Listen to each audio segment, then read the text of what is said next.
Hello everyone, I hope you all are very fine. आशा करता हूँ कि आप सभी बहुत अच्छे होंगे। और आज के इस वीडियो में हम एक अपनी सीरीज स्टार्ट करने वाले हैं, ग्रामर प्रैक्टिस सीरीज। और ये जो सेशन है वो हम कई सारे क्लासेस में कंप्लीट करेंगे। इसमें आपको parts of speech, synonym, antonyms, idioms, voice, narration, transformation और सिंथेसिस, ये कंप्लीट प्रैक्टिस होगी, जिसमें आपको सारे क्वेश्चंस के बहुत ही लॉजिकल एक्सप्लेनेशन और उन क्वेश्चंस को कैसे आपको अप्रोच करना चाहिए, सारी चीज़ें मैं आपको बताऊंगा। तो ये बड़े दिन बाद ये क्लास स्टार्ट हो रही है। मैं माफ़ी चाहता हूँ कि इतने टाइम से ये सीरीज जो है वो बंद थी। जो ग्रामर की क्लास की मैंने बात की थी वो काफ़ी टाइम से बंद पड़ी थी, बट अभी ये क्लासेस वापस से कंटिन्यू हो रही हैं और आपको रेगुलर इंटरवल पे मिलेंगी। तो चलिए आज की इस क्लास को स्टार्ट करते हैं। और जो आपको इस लेक्चर की पीडीएफ है वो आपको Telegram channel PGT by Dean sir, इस चैनल पे आपको मिल जाएगा। चलिए, तो विदाउट वेस्टिंग आवर टाइम, पहला क्वेश्चन है, the lion will often stalk its prey for hours. पहले वाले क्वेश्चन में आपको पार्ट्स ऑफ स्पीच आइडेंटिफाई करना है। ये क्वेश्चन जनरल क्वेश्चन होते हैं, कई बार पूछे जाते हैं कि वर्ड्स के पार्ट ऑफ स्पीच बताइए। देखिए, एक बार तो ये होता है कि आपको वर्ड का पार्ट ऑफ स्पीच पता है कि ये वर्ड इस पार्ट ऑफ स्पीच में काम करता है, या फिर आप उस वर्ड के यूज पे आप उस वर्ड का पार्ट ऑफ स्पीच डिफाइन कर सकते हो। जैसे अगर आपको पता है यहाँ पे आर्टिकल द लगा हुआ है तो लॉयन शब्द नाउन हो जाएगा। विल आपका मॉडल वर्ब है तो वर्ब की फर्स्ट फॉर्म चाहिए। स्टॉक आपका वर्ब की फर्स्ट फॉर्म हो जाएगा। इट्स आपका पजेसिव एडजेक्टिव है तो प्रे जो है वो नाउन हो गया यहाँ पे, क्योंकि अगर प्रे का मतलब शिकार करना भी होता है। ध्यान रखिएगा, दो वर्ड होते हैं, एक होता है प्रे PRAY और एक होता है PREY। यहां पे जो बात किया जा रहा है वो PREY की किया जा रहा है। PRY का मतलब शिकार या शिकार करना। फॉल प्रे टू एक फ्रेज है, ध्यान रखिएगा, फॉल प्रे टू शिकार होना, ठीक है। Don't fall prey to fraud calls, जो फ्रॉड कॉल्स आती हैं उनका शिकार मत होइएगा, ऐसे करके आ जाएगा। तो प्रे यहाँ पे नाउन है। कैसे पता चला? क्योंकि ये इट्स पजेसिव एडजेक्टिव है। पजेसिव एडजेक्टिव क्या होते हैं? जो पोजीशन दिखाते हैं किसी चीज पर। जैसे कि माई बुक, तो बुक नाउन हो गया और माई उस पर पोजीशन दिखा रहा है तो माई पजेसिव एडजेक्टिव हो गया। उसी तरह इट्स प्रे, तो इट्स आपका पजेसिव एडजेक्टिव हो जाएगा यहाँ पे, ठीक है, पजेसिव एडजेक्टिव। और प्रे नाउन, फॉर जो है वो प्रीपोजिशन है और आवर्स जो है ये नाउन हो जाएगा। तो ये सारे वर्ड्स के पार्ट ऑफ स्पीच पता चले हैं। ऑफन स्टॉक करता है, कितना स्टॉक करता है? ऑफन। तो ऑफन जो है वो एडवर्ब ऑफ फ्रीक्वेंसी हो जाएगा। तो ये सारे वर्ड्स के पार्ट ऑफ स्पीच हो गए। The lion will often stalk its prey for hours. I hope आपको ये क्वेश्चन समझ में आ गया होगा। नेक्स्ट क्वेश्चन आपका इडियम है, the boy turned a deaf ear to the pleadings of all his well wishers. जितने भी उसके वेल विशर्स थे, जो उसके लिए मतलब जो उनकी रिक्वेस्ट थी, प्लीडिंग्स थी, उसको उसने क्या किया? अनसुना कर दिया। तो ये बड़ा आसान सा इडियम है, टर्न अ डीफ ईयर। सुन के भी लग रहा है कि आप इसके आंसर को आइडेंटिफाई कर लोगे बहुत क्लियरली। और इसके अलावा जो ऑप्शंस है उनको देखकर भी आप पता चल जाएगा। टर्न अ डीफ ईयर का मतलब होता है ध्यान नहीं देना, तो सही ऑप्शन होगा did not pay any attention. The boy did not pay any attention to the pleadings of his all his well wishers. जो भी उसके वेल विशर्स थे, उनकी रिक्वेस्ट, उनकी प्लीडिंग्स को उसने ध्यान नहीं दिया। बाकी वर्ड देख लो, लिसन केयरफुली बन नहीं पाएगा, वॉच डेडली अपोज नहीं हो पाएगा, पोज इंडिफरेंस नहीं हो पाएगा। लेकिन कुछ सीखने वाली वर्ड है तो वो है केयरफुल। देखिए, अगर किसी वर्ड के सफिक्स में FUL लग जाए तो ऑलमोस्ट वो एडजेक्टिव होगा। मोस्ट ऑफ द टाइम, ध्यान रखिएगा, नॉट ऑलमोस्ट मतलब एवरी टाइम, हर बार नहीं होगा, लेकिन मोस्ट ऑफ द टाइम अगर किसी वर्ड के सफिक्स में FUL लगा होगा तो वो एडजेक्टिव होगा। और उसमें अगर LY जोड़ोगे, ठीक है, तो वो क्या बनेगा? एडवर्ब। ठीक, तो यहाँ पे लिसन, सुनो, कैसे सुनो? केयरफुली। अभी मैंने कहा ना स्टॉक किया, कब स्टॉक किया? तो ऑफन स्टॉक किया। तो व्हेन, वेयर, व्हाई और हाउ, कब, कहाँ, क्यों और कैसे। अगर वर्ब में ये आप क्वेश्चन करते हो तो जो रिप्लाई आएगा वो एडवर्ब हो जाएगा। तो यहाँ पे केयरफुली एडवर्ब हो जाएगा। इसके अलावा वॉज अपोज्ड, अगर मैं कहूँ इसका स्ट्रक्चर बताओ तो आप कहोगे पास्ट इंडेफिनिट का पैसिव वॉइस, पास्ट इंडेफिनिट का पैसिव वॉइस। ये सारी चीजें मैं बड़े डिटेल में आपको बताऊंगा। आप एक क्लास कंप्लीट करोगे, आपको बहुत सारी चीजें समझ आएंगी। And there is a word indifference. Indifference का मतलब होता है उदासीन होना। जब आप किसी चीज में इंटरेस्टेड नहीं होते हो, आपका कोई इमोशन नहीं होता, दैट इज कॉल्ड इंडिफरेंस होना। सही ऑप्शन है did not pay any attention. इसके अलावा आपको ध्यान रखना है पे अटेंशन टू। आप देख भी रहोगे यहाँ पे भी टू लगा हुआ है, तो अटेंशन के साथ कई बार ये प्रीपोजिशन क्वेश्चन में आ जाता है। He did not pay attention on my words, तो ये गलत हो जाएगा। सही हो पाएगा he did not pay any attention to my words. Next is the principal prove to be a wet blanket at the party of the students. Again ये एक इडियम है, a wet blanket. A wet blanket का मतलब होता है जो आपके enjoy को पूरी तरह से डिस्ट्रॉय कर दे, खराब कर दे। तो सही ऑप्शन बन पाएगा डिस्करेज फ्रॉम एंजॉइंग, ये बन पाएगा। डैम्प क्लॉथ्स कोई मतलब नहीं बनता है, कोल्ड ब्लैंक, वेट ब्लैंकेट कुछ भी नहीं बन पाएगा, डिस्करेज फ्रॉम एंजॉइंग। तो कई बार जब इडियम्स आपसे इस तरीके से पूछे जाते हैं तो अगर आपको नहीं भी आ रहा तो आप प्लीज उस ऑप्शन को देखकर जितना अपना दिमाग लगा सकते हैं ऑप्शन एलिमिनेट करिए और फिर आंसर लगा लीजिए, तो वहां पे इडियम्स के सही होने के चांसेस बढ़ जाते हैं। ठीक, तो अ वेट ब्लैंकेट जो एंजॉय करने से आपको डिस्करेज कर दे, तो प्रिंसिपल जो है वो एक तरह से साबित हुआ एंजॉय डिस्करेज करने में eight the party of the students. ठीक, नेक्स्ट देखो, अभी यहाँ पे आपके पास 6 क्वेश्चंस हैं और ये एरर फाइंडिंग के क्वेश्चन है। आपके 2 क्वेश्चन या 3 क्वेश्चन किसी न किसी पेपर में घूम के इस तरह से आते हैं और ये बड़े ही आसान से क्वेश्चन होते हैं, इतना कठिन भी नहीं होता है, बहुत आसानी से आप इनके आंसर्स पकड़ सकते हो अगर आपको कुछ क्वेश्चंस के तरीके पते हैं करने के। जैसे he asked me when could I finish the work, इस क्वेश्चन में आपको एरर फाइंड करना है कि आखिर यहाँ पे गलती क्या है।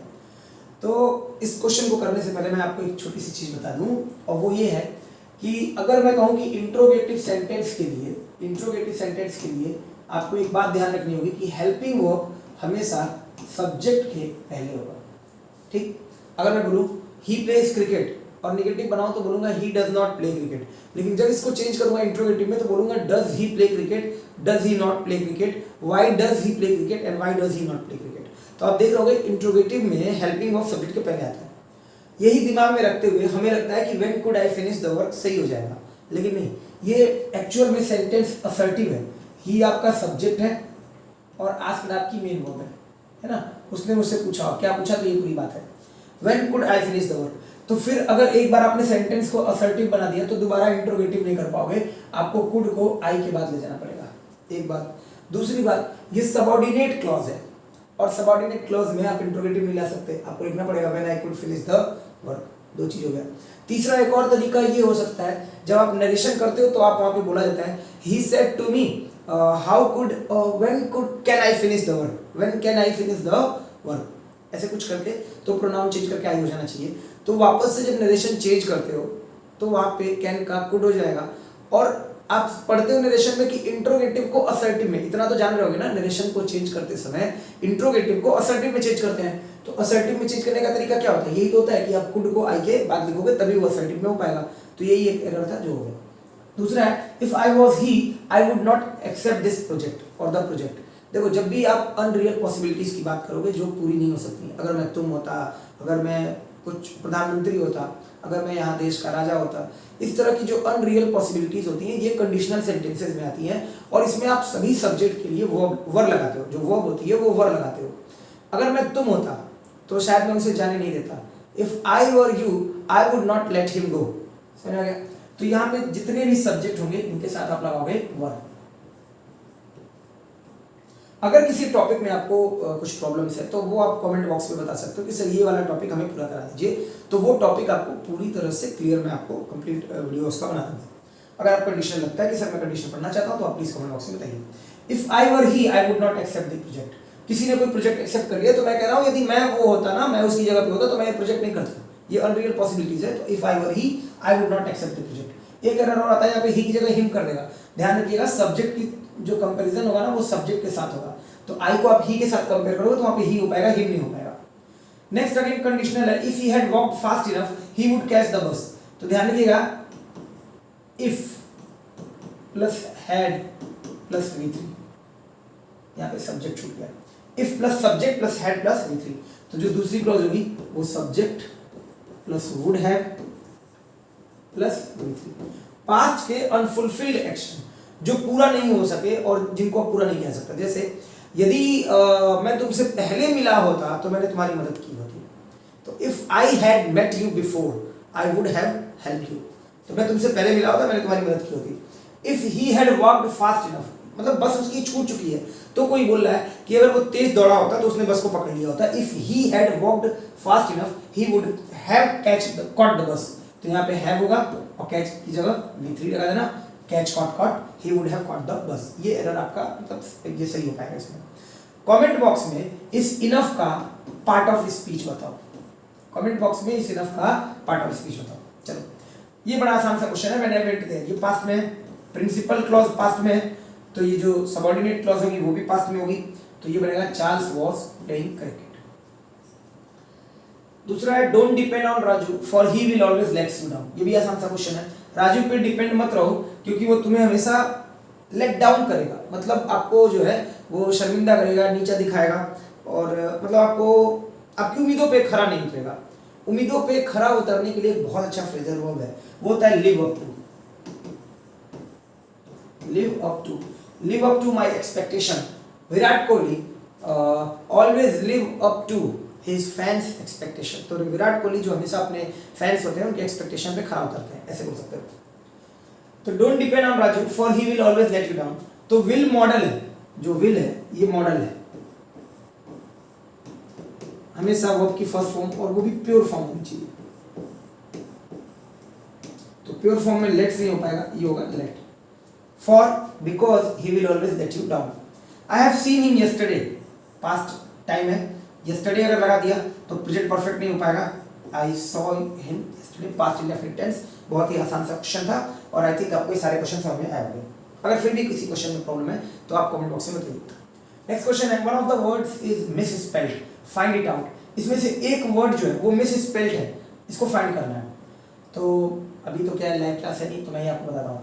पार्लियामेंट सही है, टेस्टामेंट आपने वर्ड आई थिंक नहीं सुना होगा। टेस्टामेंट का मतलब होता है प्रूफ, सबूत। ये जो तुम्हारा रिजल्ट है ये टेस्टामेंट है तुम्हारे हार्डवर्क का, तो टेस्टामेंट है तो मतलब प्रूफ है।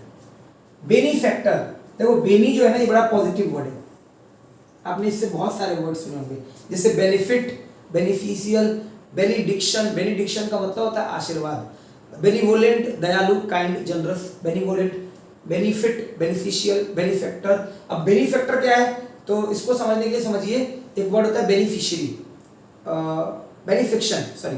तो बेनिफेक्शन क्या होता है, जब कोई चीज आप किसी को दान में दे देते हो तो उसको बेनिफेक्शन बोलते हैं, और जो पर्सन दान में देता है उस पर्सन को बेनिफैक्टर बोलते हैं।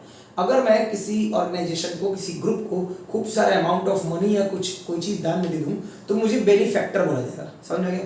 तो ये वर्ड है। जो एरर है, यानी कि जो सही ऑप्शन हो पाएगा वो हो पाएगा सुपरफिलियस। सही ऑप्शन होता है सुपरफिलियस, ठीक है। अगर किसी वर्ड के सफिक्स में OUS लग जाए तो वो ऑलमोस्ट आप एडजेक्टिव ही पाओगे इसको, वो एडजेक्टिव ही होता है सुपरसीरियस, ठीक। किसी भी वर्ड के आपके सफिक्स में OUS लग जाए तो वो एडजेक्टिव हो जाएगा, और किसी वर्ड के सफिक्स में MENTOR लग जाए तो वो नाउन हो जाएगा। तो एक नीचे के तीनों नाउन है, ऊपर वाला एडजेक्टिव है, ठीक। सुपरसीरियस का मतलब क्या होता है, सुपरसीरियस का मतलब होता है हॉटी, घमंडी, एरोगेंट टाइप का। तुम इतना सुपरसीरियस लुक कैसे दे सकते हो, मतलब इतना घमंडी वाला लुक कैसे दे सकते हो, यानी कि तुम ये दिखाना चाह रहे हो you are better than others, तुम दूसरों से बेहतर हो, अपने आप को तुम थोड़ा ऊपर दिखाना चाहते हो, तो दैट इज कॉल्ड सुपरसीरियस। अगेन ये जो दो फिलर्स हैं बड़े आसान से फिलर्स हैं लेकिन अच्छे क्वेश्चन है। If he dash I shell help him, ये भी कंडीशनल ही है कि यदि वो आएगा तो मैं उसकी हेल्प करूंगा। अच्छा, कैसे पता चलेगा कि ये फ्यूचर की बात किया जा रहा है, क्योंकि यहाँ आगे शैल हेल्प लिखा हुआ है, तो फिर इसको आप प्रेजेंट से ही जोड़ पाओगे, पास्ट में नहीं जोड़ पाओगे। तो इसके लिए जो आप ज्यादातर ऑप्शन मानोगे इफ ही विल कम, बहुत बार ये हर पेपर में, चाहे इंग्लिश का कोई भी पेपर हो जाए, 10th लेवल का, 12th लेवल का, या फिर ग्रेजुएशन लेवल के जो एग्जाम होते हैं, कंपटीशन होते हैं, कॉम्पिटिटिव एग्जाम्स होते हैं, हर जगह ये क्वेश्चन खूब पूछा जाता है। तो if he dash I shell help him, तो आप ज्यादातर विल लगता है कि अगर वो आएगा तो मैं उसकी मदद करूंगा। कई बार ये एरर में ही आ जाता है if he will come I shell help him, और लगता है सही है, नहीं, ये एक सबऑर्डिनेट क्लॉज है और ये हमेशा प्रेजेंट में होगी, आई मीन फ्यूचर में नहीं हो सकती, तो ये विल कम नहीं हो पाएगा, इफ ही कम्स हो पाएगा। सही ऑप्शन होगा इफ ही कम्स। कंडीशनल है, इफ ही कम्स, यदि वो आएगा तो मैं उसकी हेल्प करूंगा। तो जो कंडीशनल, जो शर्त वाली क्लॉज होगी वो हमेशा प्रेजेंट में होगी। यदि वो आएगा, इफ ही कम्स, मैं उसकी मदद करूंगा, आई शैल हेल्प हिम। अगेन ये वाला कंडीशनल देखो, if he dash I would help him. अब की बार मैंने यहाँ पे वुड लगा दिया खाली, तो ये पास्ट में चला गया, तो ये चला तो गया पास्ट में, लेकिन है ये प्रेजेंट में, ये कंडीशनल है। कैसे प्रेजेंट में, मैं बताता हूँ। कई बार आप कहते हो सर यदि वो मेरे पास होता तो मैं उसकी मदद करता, यदि वो यहाँ आता तो मैं उसको बुलाता, यदि वो यहाँ आता तो मैं उसे एक थप्पड़ मार देता। अभी वो है, तीन कंडीशन होती हैं, एक जो फ्यूचर की होती है, एक प्रेजेंट की होती है और एक पास्ट की होती है। अभी इससे पहले वाली जो स्लाइड थी उस पर आपने हैड प्लस V3 और वुड हैव प्लस V3 पढ़ा था, वो पास्ट की कंडीशन थी, है ना, पास्ट में अब कोई अनफुलफिल एक्शन है जो पूरा नहीं हो पाया। अगर प्रेजेंट में है तो वो बनेगा if plus subject plus V2 के साथ और वुड प्लस V1 के साथ। तो यहाँ पे सही ऑप्शन हो पाएगा came. If he came I would help him. इसके कहने का मतलब है कि अगर प्रेजेंट में वो आता तो मैं उसकी हेल्प करता, ना वो आया है और ना मैं उसकी हेल्प करूंगा। लेकिन जब ये टाइम बीत जाएगा तब मुझे ये बात बोलनी होगी कि यदि वो आया होता तो मैंने उसकी मदद की होती, यानी कि वो आया ही नहीं और मैंने उसकी मदद की ही नहीं, तो मैं बोलूंगा if he had come I would have helped him. फिर से समझ लीजिए, अगर आप इस बात को प्रेजेंट में बोल रहे हो तो if plus subject plus V2 and जो दूसरी वाली क्लॉज होगी subject plus would plus V1, ठीक है। तो ये प्रेजेंट में आप इमेजिन कर रहे हो, प्रेजेंट में वो एक्शन पूरा नहीं हुआ है। लेकिन अगर वही चीज पास्ट में है तो आपको पास्ट में लगाने के लिए हैड प्लस V3 और वुड हैव प्लस V3 लेते हैं। इसको और अच्छे से समझने के लिए आप ऐसे ही समझ सकते हो, क्योंकि ये इमेजिनेशन है तो प्रेजेंट की इमेजिनेशन को आप पास्ट में दिखाते हो और पास्ट की इमेजिनेशन को पास्ट ऑफ द पास्ट में दिखाते हो। इसीलिए जो प्रेजेंट की इमेजिनेशन होती है वो होती है if plus subject plus V2 और दूसरी क्लॉज वुड प्लस V1, और जो पास्ट की इमेजिनेशन होती है वो पास्ट ऑफ द पास्ट यानी कि पास्ट परफेक्ट। तो if plus subject plus had plus V3 और दूसरी clause would have plus V3। मैं ये उम्मीद करता हूँ कि आपको समझ में आया होगा। अगर फिर भी नहीं आया होगा तो आप कमेंट बॉक्स में बताइएगा। नेक्स्ट वाली क्लास में आपको 2-3 क्वेश्चन ऐसे और ला दूंगा, ठीक। आपके लिए एक होमवर्क है और वो ये है कि इस क्वेश्चन का आपको पैसिव वॉइस बताना है, ठीक है। ये जो क्वेश्चन है passive voice of he wants two by a book, आपको कमेंट बॉक्स में बताना है। नेक्स्ट वाली क्लास में हम इसका जो है वो सोल्यूशन करेंगे, और इस उम्मीद के साथ कि ये क्लास आपको अच्छी लगी होगी, आपको बढ़िया लगा होगा। जैसा भी हो प्लीज़ कमेंट बॉक्स में बताइए, और क्या क्या चीज़ें आप ऐड करना चाहते हो ये बताइए, तो फिर हम इस क्लास को और अच्छे से कंटिन्यू करेंगे और प्रॉपर तरीके से। और अब ये क्लास नहीं बंद होगी, अब आपको ग्रामर की जो ये प्रैक्टिस सीरीज है, जो सेशन है वो कंटिन्यू रहेगा। अपना ध्यान रखिएगा। आप सभी लोगों को बहुत सारा प्यार। Thank you.